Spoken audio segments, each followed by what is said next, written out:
Hello students, once again welcome back to your one and only most trusted Gyanjyoti coaching centre. তো students তোমাদের সেমিস্টারে first semester তোমাদের university অধীনস্থ যাদের ENVS অর্থাৎ এনভায়রনমেন্টাল স্টাডিজ অর্থাৎ মানে যেটা বেঙ্গলি হচ্ছে পরিবেশ বিদ্যা যাদের রয়েছে, তোমরা সবাই জানো তোমাদের কিন্তু পরীক্ষাতে এমসিকিউ আসবে, ঠিক আছে? এবং আমি এমসিকিউ এর ক্লাসগুলো কিন্তু ধারাবাহিকভাবে নিয়ে আসছি, ঠিক আছে? লেসন নাম্বার 1 থেকে অনেকগুলো পার্ট কিন্তু গেছে তোমাদের এমসিকিউর উপর। লেসন নাম্বার 2 থেকে কিন্তু এটা আজকে আমাদের পার্ট 6 ভিডিও, ঠিক আছে? এবং পার্ট 1 থেকে 5 পর্যন্ত পার্টগুলো না দেখে থাকলে আমাদের কিন্তু এই ইউটিউব চ্যানেলে কিন্তু আপলোড করা আছে, সেগুলোকে কিন্তু অবশ্যই দেখে নেবে, ঠিক আছে? এবং যেই সমস্ত কোয়েশ্চেন্স গুলো আমি প্রোভাইড করছি সবাই কিন্তু নোট ডাউন করে নেবে, কারণ এগুলো পরীক্ষাতে আসার চান্সেস কিন্তু খুবই বেশি থাকে। চলো শুরু করা যাক। কোয়েশ্চেন নাম্বার 51 থেকে, কারণ হচ্ছে কোয়েশ্চেন নাম্বার 50 পর্যন্ত কিন্তু আমি আগে আপলোড করে দিয়েছিলাম, ঠিক আছে? চলো শুরু করা যাক। নিম্নোক্ত অর্থাৎ নিম্ন কোনটি ভারতের মিষ্টি জলের প্রধান উৎস হিসেবে সর্বাধিক ব্যবহৃত হয়? বি নাম্বার হবে অ্যান্সার, সেটা হচ্ছে ভৌমজল। নাম্বার 52, নর্মদা বাঁচাও আন্দোলন কোন বাঁধ প্রকল্পটির সাথে যুক্ত? এ নাম্বার হবে অ্যান্সার, সেটা হচ্ছে সর্দার সরোবর, ঠিক আছে? নাম্বার 3, ফ্ল্যাশ ফ্ল্যাশ ফ্লাড বা হরকা বান, ঠিক আছে?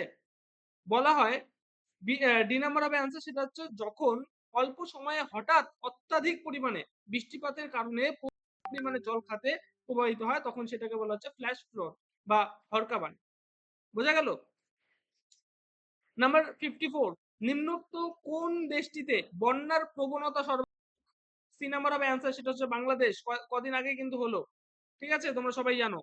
নাম্বার 55, কোন কোন অঞ্চলে ভৌমজলের স্তর হ্রাস পেলে কোন দূষণের প্রবণতা বৃদ্ধি পায়? বি নাম্বার হবে অ্যান্সার, সেটা হচ্ছে আর্সেনিক দূষণ। নাম্বার 56, বর্ষাকালের বন্যার ব্যাপকতা নিম্নলিখিত কোন রাজ্যে সর্বাধিক দেখা যায়? এ নাম্বার হবে অ্যান্সার বিহার। নাম্বার 57, 2018 এই সালে অত্যাধিক মাত্রায় বৃষ্টিপাত জনিত বন্যা এবং ব্যাপক ক্ষতির সম্মুখীন হয় কোন রাজ্যটি? সি নাম্বার হবে অ্যান্সার, সেটা হচ্ছে গুজরাট। নাম্বার 58, 2013 এই সালটিতে কোন পার্বত্য রাজ্যে অত্যাধিক বৃষ্টিপাত জনিত হরকা বান এর ফলে প্রচুর জীবন ও সম্পত্তি হানি ঘটে? সি নাম্বার হবে অ্যান্সার, সেটা হচ্ছে উত্তরাখণ্ড। নাম্বার 59, কোন অঞ্চলে বৃষ্টিপাতের পরিমাণ স্বাভাবিকভাবে স্বাভাবিক সরি স্বাভাবিকের তুলনায় কত হলে খরা পরিস্থিতির সৃষ্টি হয়? আবারও বলছি, কোন অঞ্চলে বৃষ্টিপাতের পরিমাণ স্বাভাবিকের তুলনায় কত কম হলে খরা পরিস্থিতির সৃষ্টি হয়? বি নাম্বার হবে অ্যান্সার, সেটা হচ্ছে 25%, ঠিক আছে? এবং লাস্ট কোয়েশ্চেন আমাদের আজকের এই ভিডিওর, সেটা হচ্ছে ভারতের একটি খরা প্রবণ রাজ্য হলো, এ নাম্বার হবে অ্যান্সার, সেটা হচ্ছে গুজরাট।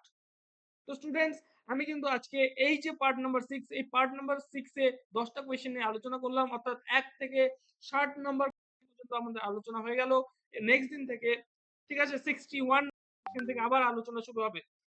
এই ভিডিওগুলোকে দেখার জন্য আবারও যখন আমি এই ভিডিওর পরবর্তী ভিডিওটা আপলোড করব, সেই ভিডিওর নোটিফিকেশন সবার প্রথমে পেতে অবশ্যই যোগাযোগ করো জ্ঞানজ্যোতি কোচিং সেন্টারের এই যে অফিশিয়াল ইউটিউব চ্যানেল, এবং এই ইউটিউব চ্যানেলে তোমরা সাবস্ক্রাইব করতে পারো, পাশে থাকা বেল আইকনটি হিট করতে ভুলবে না, কারণ আমরা এই ইউটিউব চ্যানেলে কিন্তু তোমাদের জন্য ভ্যালুয়েবল কন্টেন্টস কিন্তু নিয়ে আসতে থাকি। এছাড়াও আমাদের সাথে অনলাইনে যুক্ত হতে চাইলে, এই নোটস পত্রগুলো পেতে চাইলে এবং সাজেশন গুলো পেতে চাইলে অবশ্যই যোগাযোগ করো জ্ঞানজ্যোতি কোচিং সেন্টারের অফিসিয়াল দুটো হেল্পলাইন নাম্বার, সেটা হচ্ছে 7076398606 নাম্বার অথবা 6295916282 নাম্বার।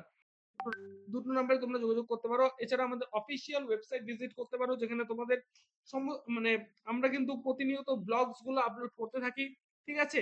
ওয়েবসাইটের ইউআরএল হচ্ছে www.gyanjoti জ্ঞানজ্যোতি.info, ঠিক আছে? জ্ঞানজ্যোতি.info দিয়ে যদি তোমরা সার্চ করো, অবশ্যই কিন্তু আমাদের ওয়েবসাইট যে রয়েছে অফিসিয়াল ওয়েবসাইট, সেই ওয়েবসাইটে কিন্তু তোমরা পৌঁছে যাবে। দেখা হচ্ছে আর একটা নতুন ভিডিওতে, নতুন কোনো till then, keep learning, keep exploring. Thank you so much.